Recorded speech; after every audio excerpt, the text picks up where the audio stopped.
안녕하십니까. 사암침법을 비롯한 모든 침술의 황제, 정통사암침으로 명의를 배출하는 정통사암오행침구학회에서 인류의 건강을 위해 본 학회는 정확한 정보만을 제공합니다. 여기에 설명된 것처럼 뉴스레터를 이메일로 한번 직접 받아보시고 또 친지들과 공유해서 그들의 건강에 도움을 주시기 바랍니다. 여기에 보시게 되면 성함과 이메일 주소를 쓰시고 구독 신청하시게 되면 쉽게 구독 신청이 가능합니다.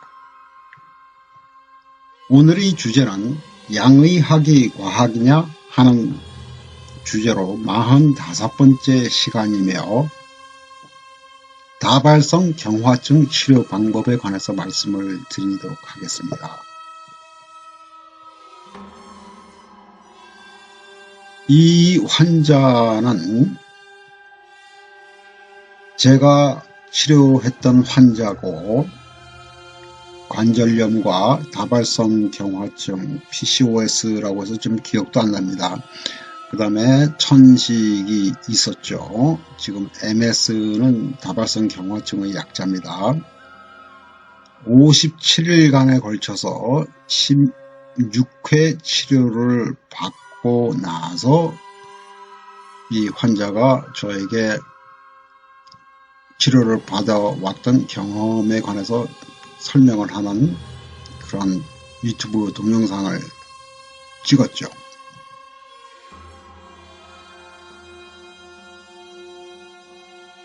다발성 경화증도 요실금처럼 간이 문제입니다. 물론 요실금처럼 빨리 치료되는 것은 아니지만 아주 쉽게 성공률이 거의 100%라고 하는 말씀을 드리는 거죠. 치료할 수가 있습니다. 다시 한번 말씀드립니다만 사암침법을 포함한 모든 침술이 황제인 정통사암침으로 명의를 배출하는 정통사암오행침구학에서 치료 방법을 포함해서 명쾌한 결론을 내립니다. 이 사진을 보시게 되면요, nerve damage라고 하면 신경이 손상이 되었다는 얘기죠. 그럴듯해 보입니다. 막강한 양의학의 과학으로서 모든 것을 치료할 수 있을 것 같은 신뢰감을 줄 수 있는 프로파간다죠. 광고, 사기라고 봐야죠, 사실은. 다른 질병들과 마찬가지로 다발성 경화증은 양방에서는 치료약이 전혀 없습니다.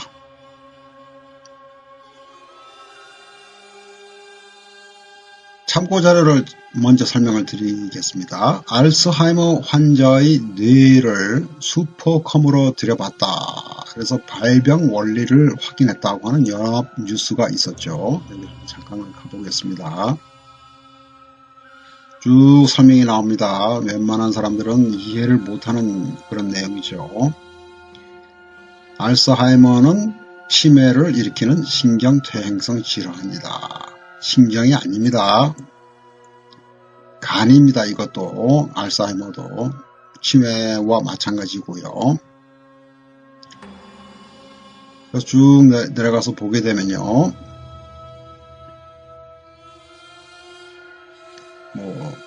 그 비싼 기계를 갖고 참 허망한 결과를 낳는 거죠. 그래서 26.9%의 알츠하이머 환자 뇌에서는 유전 변이가 타우 단백질 과인산화 경로에 누적된 것을 확인했다. 뇌에 쌓인 체성 유전 변이가 타우 단백질 과인산화를 통해서 알츠하이머 발병에 영향을 줄 수 있다는 결과를 직접적으로 밝힌 것이다. 이게 말도 안 되는 얘기죠. 겨우 30%도 안 되는 환자에서 나타난 증상을 갖고 모든 환자들이 똑같은 증상을 보인다고 억지 주장을 하는 게 말이 안 되는 거죠. 뭐 매번 말씀드립니다만 말꼬리는 흔들리기 쉽죠. 머리카락처럼. 그러니까 말꼬리를 자꾸 흔들어 가지고 말을 흔들려고 하는 그런 참 어리석은 접근 방법이죠. 여기도 그렇죠. 뇌체성 유전변이 22.2%는 과활성 산소에 따른 DNA 손상 때문에 나타났다. 이것도 마찬가지입니다. 겨우 5분의 1에 가까운 숫자를 갖고 전체를 다 직접적으로 밝혔다. 이건 참 사기죠. 이건 말이 안 됩니다. 적어도 96.2%가 되었다. 이렇게 되면은 얘기가 틀려집니다. 그것도 틀린 얘기입니다만은 나중에 또 밝혀드립니다. 100%가 돼도 틀린 얘기가 됩니다. 왜 그런지 아세요? 양의사 한 사람이 길을 걸어가고 있습니다. 그런데 신발을 내려다 보니까 갑자기 물에 젖는 겁니다. 그래서 주위를 봤더니 가로수의 잎에도 물에 젖고 있는 거죠. 거기 참 희한하다. 다음날 또 길을 걸어가고 있는데 신발이 젖으니까 가로수 잎도 젖는 겁니다. 다음날도 똑같이 생기는 거죠. 그런 일이 200번 있었는데 200번 똑같이 생기는 겁니다. 그래서 양의사가 생각할 수 있는 게 결론이 뭡니까? 내 신발이 젖으면 가로수 잎이 젖는다는 것이 양의학적인 접근 방식입니다. 얼마나 어리석습니까? 거기에는 비라는 중요한 원인이 있던 것이죠. 그런 비를 쳐다볼 수 있는 능력 자체가 없는 것이 양의학이고 양의사들이 무지고 어리석음이죠. 이런 자료 다 쓸데없는 내용입니다. 또 바로 전 글이 요실금 치료 방법에 있었죠. 이것도 한번 꼭 보시기 바랍니다. 요 안에 밑에 있는 유튜브 한번 보여드리겠습니다.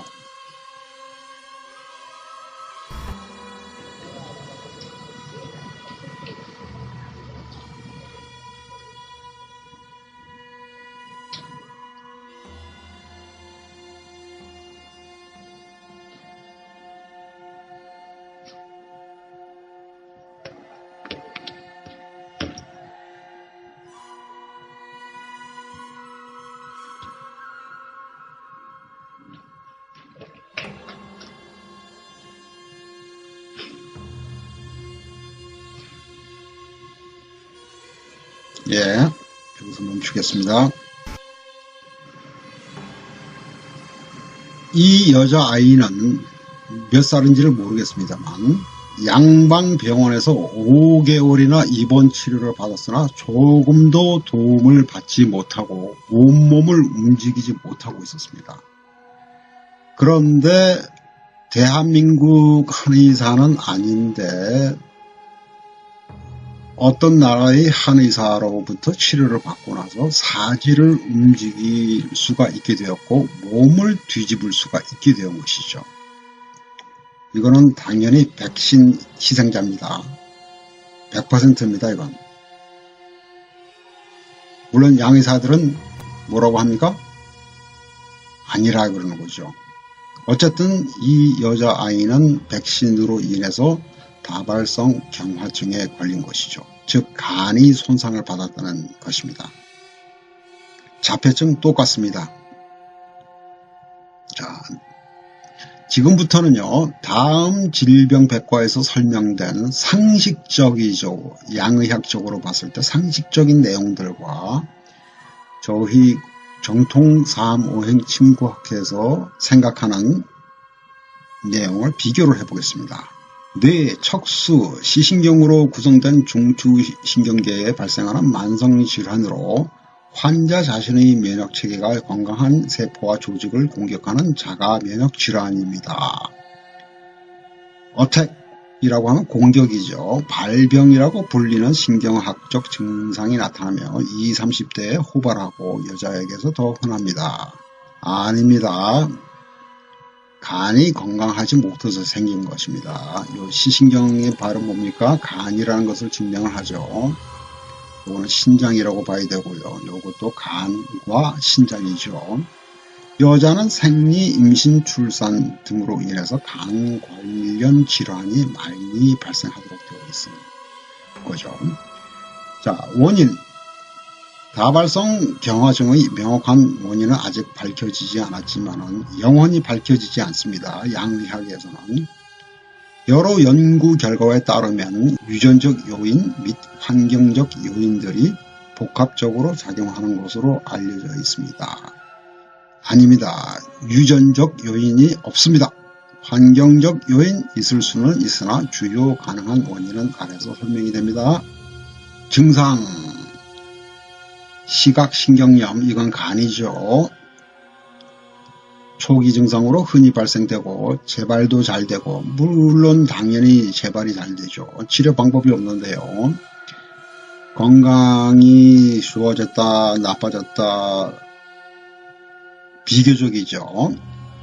그렇게 하면서 증상이 심해졌다가 덜 심해졌다. 그렇게 하니까 재발이라고 하는 것이죠. 간은 손상된 상태로 그대로 있는 것이죠. 시신경, 뇌간, 척수, 대뇌, 소뇌 다 간, 신장에 관련 것이죠. 피로를 호소하게 되는데 당연히 간이 해독작용을 못하게 되니까 피로를 할 수밖에 없죠. 그렇죠? 보시면 다 간과 간접적으로 연결된 증상들입니다. 여기 설명되어 있죠.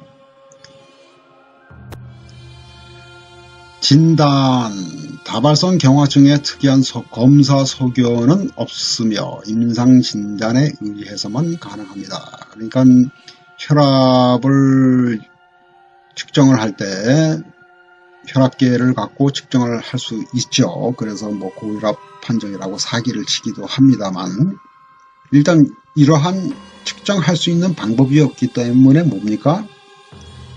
증상 보고 대충 때려잡는 것이 다발성 경화증이죠. 이런 예가 어디 또 있습니까? 파킨슨 병이죠. 이런 거 검사하면 뭐랍니까?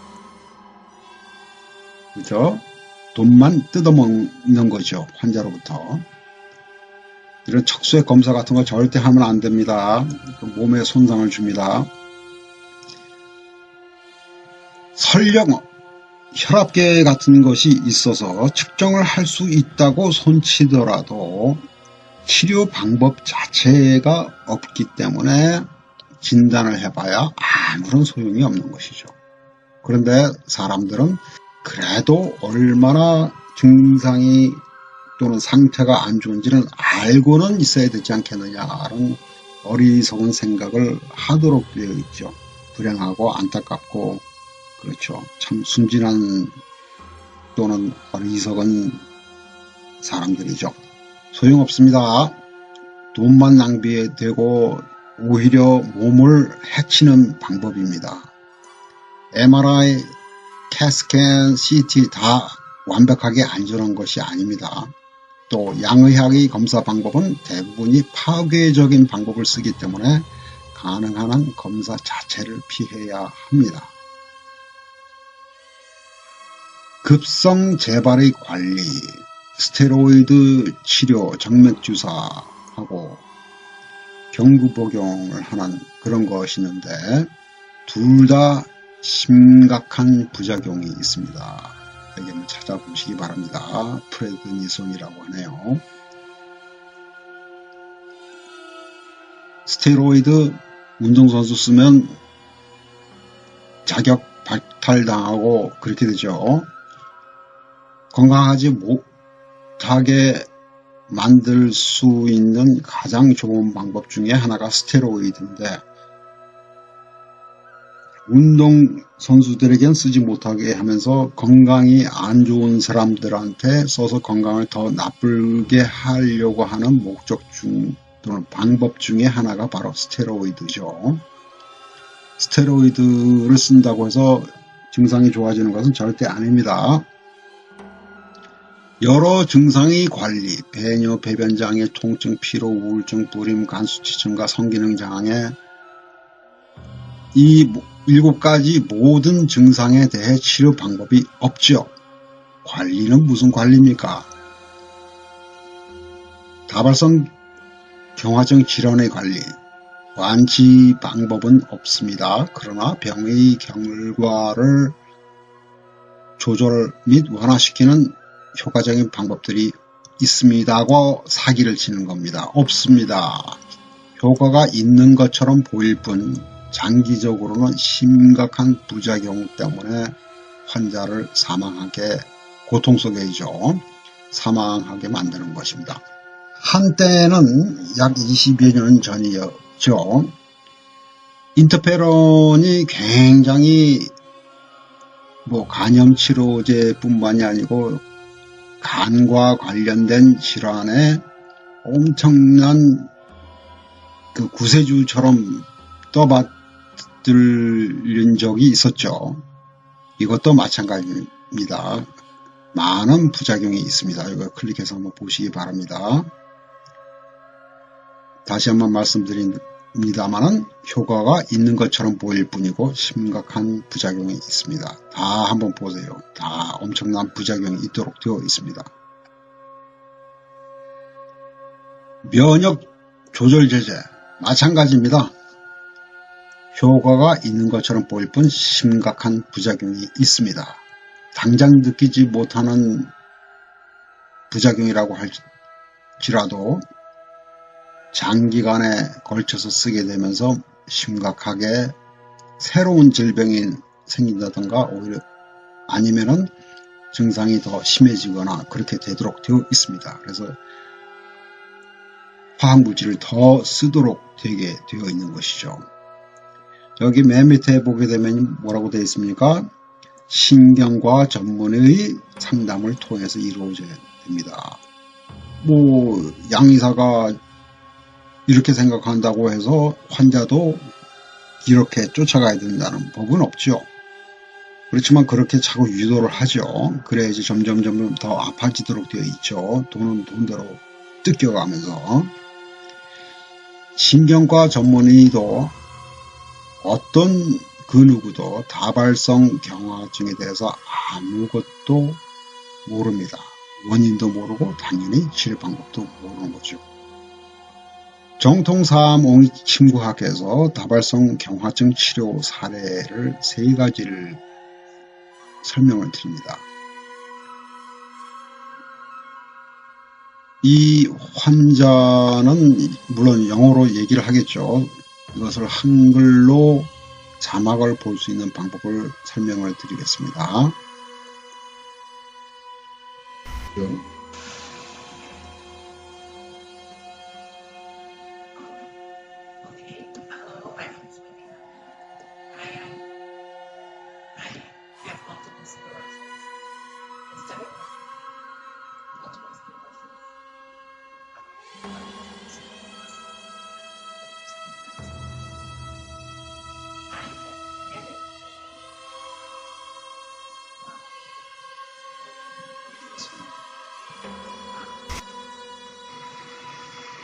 대충 정확한 번역은 아닙니다만 어떤 내용을 말하고 있는지를 이해를 하실 수가 있을 것입니다. 이 환자가 처음에 저를 찾아왔을 때는 복도의 벽을 기대지 않고서는 도저히 걸을 수 없는 상태였죠. 몸을 여기저기 부딪히는 그런 상태였고 다리에 힘이 없었던 것이죠. 그래서 한 번, 두 번, 세 번, 2번 치료였을 것입니다. 받고 나서 걷는 것 자체가 틀려지니까 가족은 물론이거니와 동료 직원들도 깜짝 놀랐었죠. 그래서 저에게 2번의 증언을 한 것이죠. 불행하게도 이 환자는 양의사들이 신인 것처럼 신이죠. 착각을 하고 치료를 중단을 했습니다. 자, 이 환자는 엄청난 숫자의 증상을 갖고 있었습니다. 다발성 경화증뿐만이 아니고요. 여기를 클릭을 해 보시면 제가 관리하고 있는 포럼에 이 환자에 대한 기록이 나타난 거죠. 치료 방법까지도 여기 설명이 되어 있습니다. 2013년 5월 3일 금요일부터 시작을 했는데요. 한 달에 소변 때문에 깨어나던 일들이 없어졌고, 불면증, 기력이 없고, 이명이죠.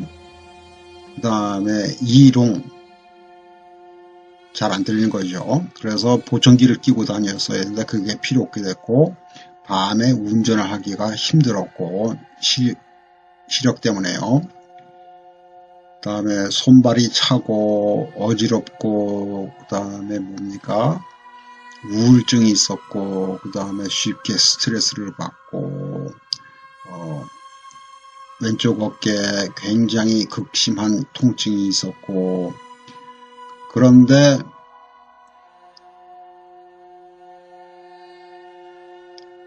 걸을 때 몸이 균형 잡지 못했던 것이 반 정도가 감소가 되었다. 그 다음에 천식 증상이 겨우 조금씩 좋아지게 되었다. 그 다음에 고혈압과 방귀는 아직도 큰 진전을 보지 못했다. 뭐 이런 식으로 해서 쭉 설명을 했습니다. 이것도 다 한글로 자막이 자동 번역돼서 볼 수가 있으니까 보시고요. 쭉 맨 밑에 들어갑니다.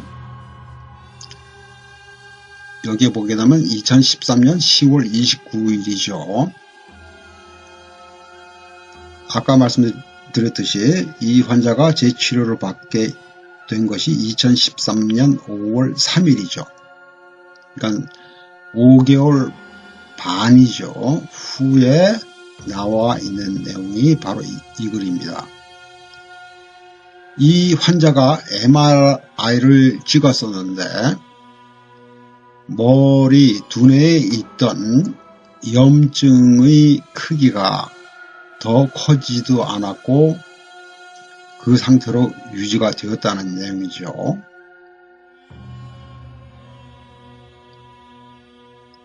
그 얘기는 이 환자의 다발성 경화증이 완벽하게 치료가 되었다는 얘기죠. 참고로 이 환자는 인터페론 주사를 자기가 자기 배에 일주일에 한 번씩 놓던 여자였습니다. 그런데 인터페론을 제 권고대로 안 맞은 것이 2개월이었죠. 인터페론이 더 이상 필요 없는 상태로 2개월 동안 더 생활을 하다가 MRI를 찍은 결과 문제가 전혀 없다는 내용이죠. 지금 2019년 7월이기 때문에 그동안 4년 동안 전화 한 통 없었습니다. 그 얘기는 뭡니까? 이 환자가 완쾌되었다는 결론이죠. 다발성 경화증 쉽게 치료가 되는 겁니다. 이 환자는 이러한 문제점, 아까 설명드렸죠. 이를 갖고 그야말로 엄청난 고통 속에서 양 무릎이 연골이 다 닳아진 상태에서 관절 교체 수술을 받아야 된다고 양의사가 했음에도 불구하고 운이 좋아서 정통삼침으로써 치료를 받게 되면서 그 필요 자체가 없게 된 경우죠. 정통 사암침으로서 치료를 하게 되면 연골이 다 없어진 관절염도 연골을 재생시킬 수가 있습니다. 여기도 이 환자가 아주 기뻐하면서 18개인가 16개인가의 그 증언 비디오를 저한테 제공을 했습니다. 다른 사람도 돕고 싶다 해서요. 이 다발성 경화증은 간이 문제이기 때문에 대장정격에 해계, 연곡, 행간사 하면은 다 치료가 돼야 되는 게 정상이죠. 경우에 따라서 한열보사법을 써서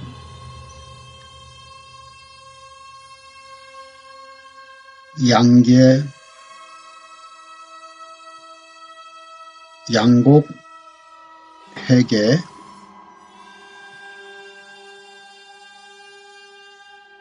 그리고 간의 열을 떨어뜨리는 한열보사법을 쓰게 되면은 쉽게 치료가 되어야 된다. 눈에 띌 정도로 치료 효과가 즉시 치료할 때마다 나타나야 되고, 이 환자는 각종 증상들이 있도록 되어 있습니다. 그렇기 때문에 그 증상에 맞춰서 모든 증상을 동시에 치료해야 되기 때문에 당연히 치료 방법도 바뀌어야 되겠죠. 그리고 정통 사암 오행침구 학회에서만이 가르치고 있는 김형관 보사법을 쓰지 않게 되면 원하는 효과를 볼 수가 없게 됩니다.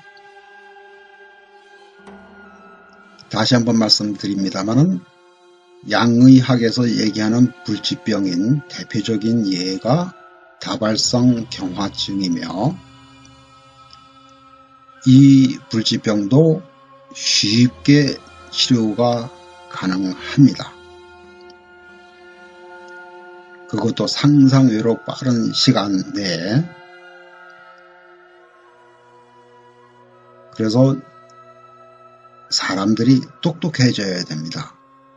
유식하다고 해서 똑똑한 것은 아니죠. 많이 알 따름이죠. 양의사들을 많이 알죠. 많이 알면 뭐랍니까? 혼자 스스로가 생각할 수 있는 능력이 없지 않습니까? 컴퓨터 하드 드라이브죠. 그렇죠? 컴퓨터 하드 드라이브가 아무리 좋아도 마우스가 꿈쩍거리거나 키보드가 톡탁톡탁 쳐주지 않으면 아무것도 하지 못하는 게 컴퓨터 하드 드라이브입니다.